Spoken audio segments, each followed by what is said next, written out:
चलिए, तो एनडीए में सीट शेयरिंग का ऐलान तो हो गया है, लेकिन सीट शेयरिंग के ऐलान के बाद कुछ नाराजगी सामने आई है और ये नाराजगी एनडीए घटक दलों के नेताओं के पोस्ट से जाहिर हो रहे हैं। एनडीए घटक दल के जो नेता हैं, आरएलएम के जो प्रमुख हैं उपेंद्र कुशवाहा, उन्होंने ट्वीट करते हुए लिखा है कि जो सीटें मिली हैं वो मन मुताबिक नहीं है, मन माफिक नहीं है और इससे जरूर कार्यकर्ताओं में मायूसी है। हालांकि दूसरी ओर जीतन राम मांझी ने भी ये कहा है कि हमारी अहमियत कम आकी गई है और एनडीए को इसका खामियाजा भी भुगतना पड़ सकता है। तो देखिए, सीट शेयरिंग के बाद चूंकि उपेंद्र कुशवाहा और जो जीतन राम मांझी हैं, दोनों को बराबर 6 सीटें मिली हैं, जिसके बाद दोनों की ओर से ये पोस्ट आया है। लेकिन उपेंद्र कुशवाहा जो लिखते हैं कि आपसे विनम्र आग्रह है कि आप गुस्सा को शांत होने दीजिए, फिर आप स्वयं महसूस करेंगे कि फैसला कितना उचित है या अनुचित, फिर कुछ आने वाला समय बताएगा, फिलहाल इतना ही। तो इस तरह की चीजें जो हैं वो अब दिखाई दे रही हैं और जीतन राम मांझी और उपेंद्र कुशवाहा जो दो महत्वपूर्ण सहयोगी हैं एनडीए के अंदर, उनकी ओर से ये पोस्ट जारी किया गया है। वरिष्ठ सहयोगी राकेश रंजन जी भी फोन लाइन पर जुड़ गए हैं, उनका रुख करते हैं।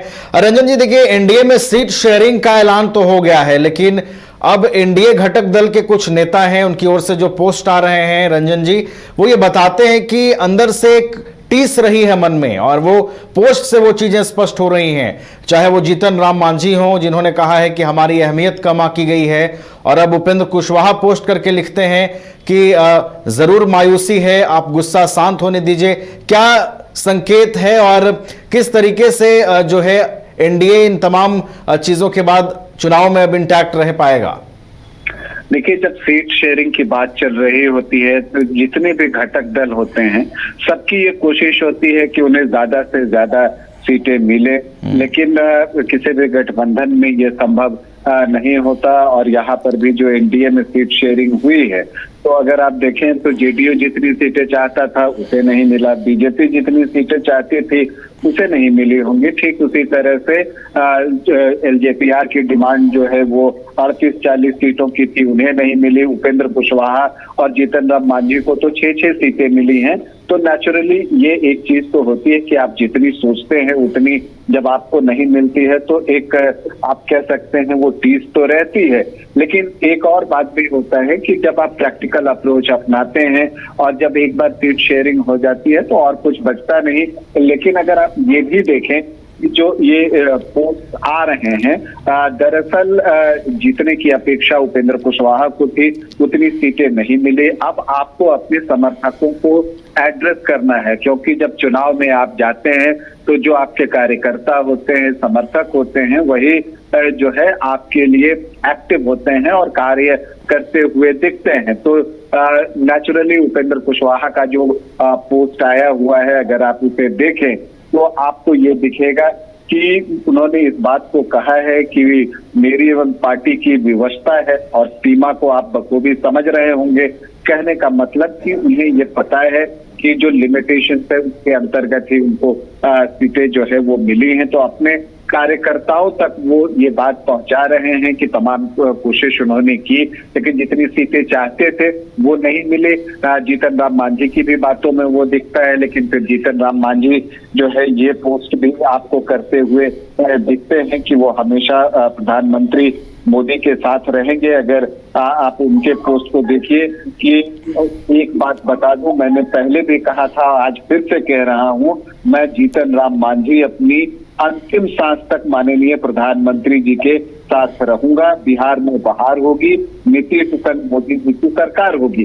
तो देखिए, एक अफसोस तो होता है कि आप जितनी सीटें चाहते थे नहीं मिले, लेकिन अब अगर आप देखें तो सारे जो दल हैं एनडीए के घटक दल, उन्होंने एक माइंड मेकअप कर लिया है कि हमें इतनी सीटों पर लड़ना है। तो जो एक खटास होती है वो सीट शेयरिंग तक ही रहती है। धीरे धीरे जब आप संयुक्त अभियान चलाएंगे तो ये सारी चीजें जो है वो खत्म हो जाती हैं। तो मुझे नहीं लगता कि ये कोई इम्पैक्ट जो है इलेक्शन पर डालेगी। जो ये पोस्ट हैं ये तात्कालिक पोस्ट हैं और फिर ये एक दिन 2 दिन की बात होती है और फिर चीजें नॉर्मल हो जाती हैं।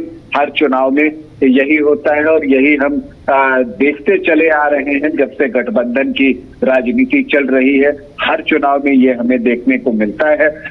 अब इंतजार तो इस बात का है कि देखिए प्रशांत किशोर ने अपने उम्मीदवारों की सूची जारी कर दी 51 प्रत्याशियों की। उसके बाद AIMIM ने जो है वो 32 प्रत्याशी नहीं, जिन सीटों पर वो चुनाव लड़ेंगे पहली सूची उसकी जारी कर दी। अब NDA ने भी सीट जो है वो शेयर कर लिया है, तो अब प्रेशर महागठबंधन के ऊपर बढ़ेगा और ताकि वो भी जल्द से जल्द अपनी सीट शेयरिंग का काम पूरा करें, क्योंकि अब पहले दौर के नामांकन जो है वो फिर से आज से शुरू हो जाएंगे। सैटरडे संडे विश्राम था फ्राइडे के बाद, तो अब आज से फिर स्पीड अप होंगे। तो ऐसे में बहुत जल्दी महागठबंधन को भी अपने सीट शेयरिंग का काम जो है वो निपटा लेना होगा। लेकिन जहां तक आपने जीतन राम मांझी और उपेंद्र कुशवाहा की पोस्ट की बात की, इसे मैं एक सामान्य पोस्ट की तरह देखता हूँ। अपने कार्यकर्ताओं, अपने समर्थकों को संबोधित करता हुआ ये पोस्ट दिखता हूँ। इसका बहुत राजनीतिक असर पड़ेगा ये मैं नहीं देखता। चलिए, तो इसका कोई खासा असर चुनावों में दिखाई नहीं देगा। ये चीजें सामान्य हैं, स्वाभाविक हैं। जो गठबंधन धर्म की मर्यादा है उसके अनुकूल चीजें होती हैं और वो सभी को स्वीकार भी करना होता है। बहुत बहुत आपका धन्यवाद राकेश जी, हमारे साथ जुड़ने के लिए, पूरी जानकारी पहुंचाने के लिए।